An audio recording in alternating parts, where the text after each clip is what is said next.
मेरे मामा मेरे मामा मेरी बहन को लेकर जा रहे थे घर पे।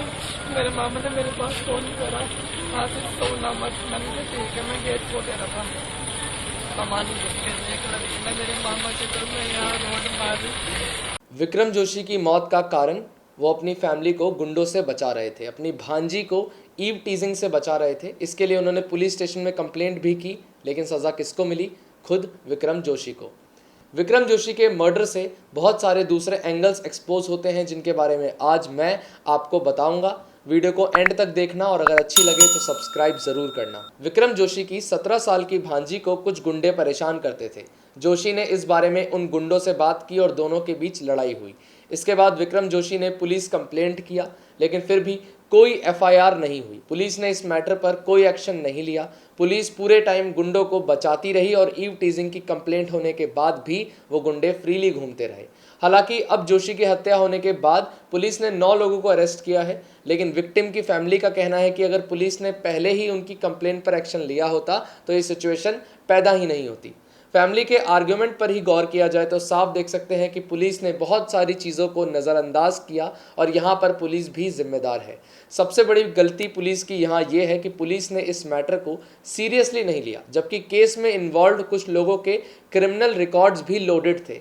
हत्या करने वाले इलाके के बड़े बदमाश थे।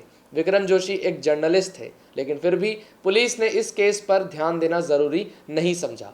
पुलिस की लापरवाही से इन क्रिमिनल्स की ताकत काफ़ी बढ़ जाती है और इसलिए ही विकास दुबे जैसे गुंडे और विक्रम जोशी जैसे विक्टिम्स उत्तर प्रदेश और पूरे देश में पैदा होते हैं।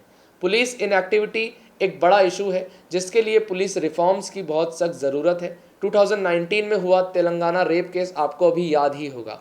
उस वक्त भी विक्टिम के पेरेंट्स का कहना था कि उन्होंने पुलिस स्टेशन में उनकी बेटी के लापता होने की कंप्लेंट की थी, लेकिन पुलिस ने सख्त एक्शन नहीं लिया और उनकी बेटी की हत्या हो गई। और इस तरह के कई और केसेस हैं जहां पुलिस अपनी लापरवाही की वजह से क्राइम को रोक नहीं पाती। चाहे कोई लोकल गुंडा आपसी दुश्मनी में किसी आम सिविलियन पर गोली चलाए या कोई किडनैपर गन पॉइंट पर किसी को किडनैप कर ले, ऐसे में लॉ एंड ऑर्डर सिचुएशन का सवाल तो उठता ही है, लेकिन इससे भी बड़ा सवाल एक ये भी उठता है कि ऐसे लोगों के पास गन्स आती कहाँ से हैं। और तब हमारा ध्यान आता है देश में कंट्री मेड पिस्टल्स के बढ़ते हुए बिजनेस के ऊपर। कंट्री मेड पिस्टल्स, आसान भाषा में बोले तो कट्टा, ज़्यादातर क्राइम की जड़ है।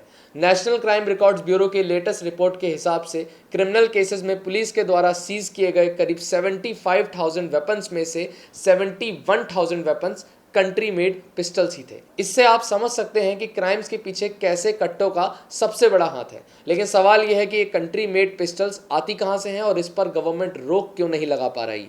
तो देश में कई जगह इन देसी कट्टों का बड़ा कारोबार होता है। पहले बिहार के मुंगेर डिस्ट्रिक्ट में देसी कट्टों की लार्ज स्केल मैन्युफैक्चरिंग होती थी। फिर मध्य प्रदेश के भी कुछ ऐसे डिस्ट्रिक्ट्स हैं जहां इनकी मैन्युफैक्चरिंग लार्ज स्केल पर हुआ करती थी। लेकिन अब दिल्ली से सटे गाजियाबाद और मेरठ जैसे डिस्ट्रिक्ट्स में भी कट्टों का बिजनेस काफ़ी बढ़ गया है।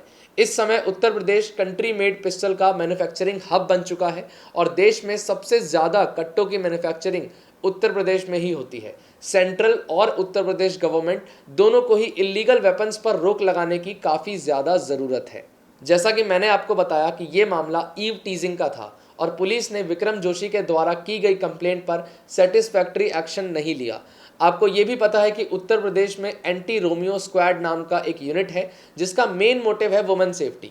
और एंटी रोमियो स्क्वाड को लेकर डिफरेंट लोगों के डिफरेंट व्यूज़ हैं और इसलिए मैं इस स्क्वाड के इफेक्टिवनेस के बारे में बात नहीं करूंगा। लेकिन ये तो साफ है कि एंटी रोमियो स्क्वाड का मेन एम वुमेन सेफ्टी है और ऐसी यूनिट के होने के बावजूद उत्तर प्रदेश में ईव टीजिंग के मामले नहीं रुक रहे हैं। ये इस यूनिट का फेलियर है। अब आपका सवाल शायद ये हो सकता है कि इस एक घटना के बल पर मैं कैसे कह सकता हूं कि उत्तर प्रदेश में वुमेन सेफ नहीं है। तो इसका जवाब यह है कि नेशनल क्राइम रिकॉर्ड्स ब्यूरो की लेटेस्ट रिपोर्ट के हिसाब से पूरे देश में सबसे ज़्यादा वुमेन के अगेंस्ट क्राइम उत्तर प्रदेश में ही होते हैं। दूसरी बात, 2017 के मुताबिक 2018 में वुमेन के अगेंस्ट क्राइम बढ़े हैं। तीसरी बात, उत्तर प्रदेश के बाद इस लिस्ट में महाराष्ट्र का नाम है, लेकिन फिर भी उत्तर प्रदेश और महाराष्ट्र में वुमेन सेफ्टी की सिचुएशन को लेकर काफ़ी बड़ा फर्क है, क्योंकि उत्तर प्रदेश में एक साल में क्राइम अगेंस्ट वुमेन के करीब 60,000 केसेस रिपोर्ट हुए और वहीं महाराष्ट्र में एक साल में करीब 35,000 केसेस रिपोर्ट हुए हैं, जो ये शो करता है कि उत्तर प्रदेश में महाराष्ट्र के मुकाबले वुमेन के अगेंस्ट क्राइम कितना ज़्यादा हो रहा है। पुलिस की इनएक्टिविटी की वजह से पैदा होने वाले गुंडों के बारे में मैंने आपको बता दिया। देश में कंट्री मेड वेपन या कट्टों के बढ़ते कारोबार और इससे बढ़ते हुए क्राइम्स के बारे में मैंने आपको बता दिया। उत्तर प्रदेश में वुमेन के अगेंस्ट बढ़ते हुए क्राइम के बारे में मैंने आपको बता दिया। लेकिन विक्रम जोशी जैसे मर्डर केसेस में सिर्फ पुलिस और गवर्नमेंट ही रिस्पॉन्सिबल नहीं होती, डेमोक्रेसी का थर्ड पिलर जुडिशरी भी इसके लिए इक्वली जिम्मेदार है।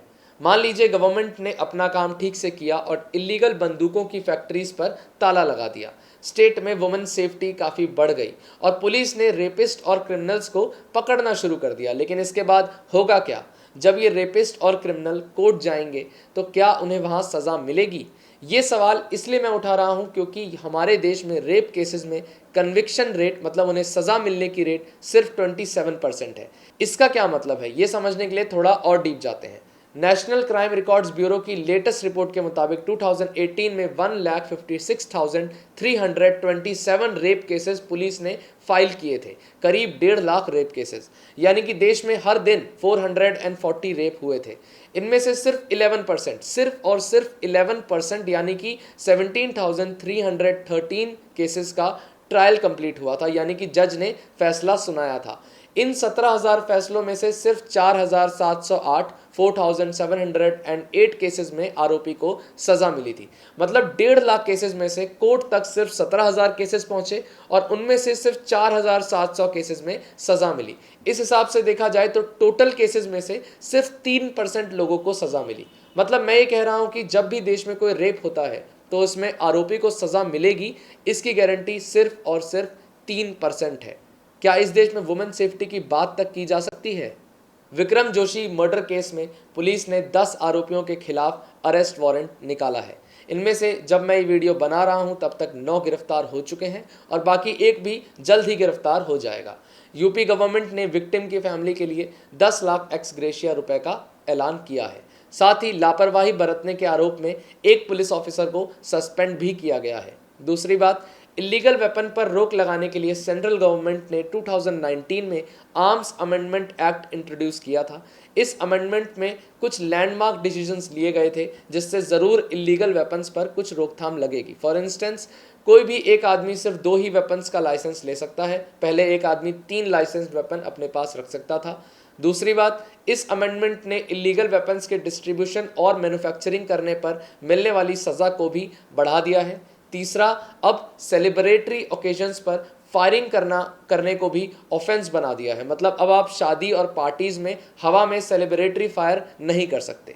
तो इस तरह के अमेंडमेंट से इलीगल वेपन्स के बिजनेस पर रोक ज़रूर लगती है, लेकिन फिर भी अभी और पॉलिसीज़ और अमेंडमेंट्स करने की ज़रूरत है। हमने इसी साल फरवरी में हुआ दिल्ली राइट्स में कंट्री मेड गन्स का, कट्टों का भयानक इफेक्ट देखा था, जिससे ये कहा जा सकता है कि अभी भी 3 से 4 हज़ार रुपये में कट्टे बेचे जा रहे हैं और छोटे छोटे क्रिमिनल्स इन्हें खरीद कर बड़े बड़े क्राइम्स कर रहे हैं।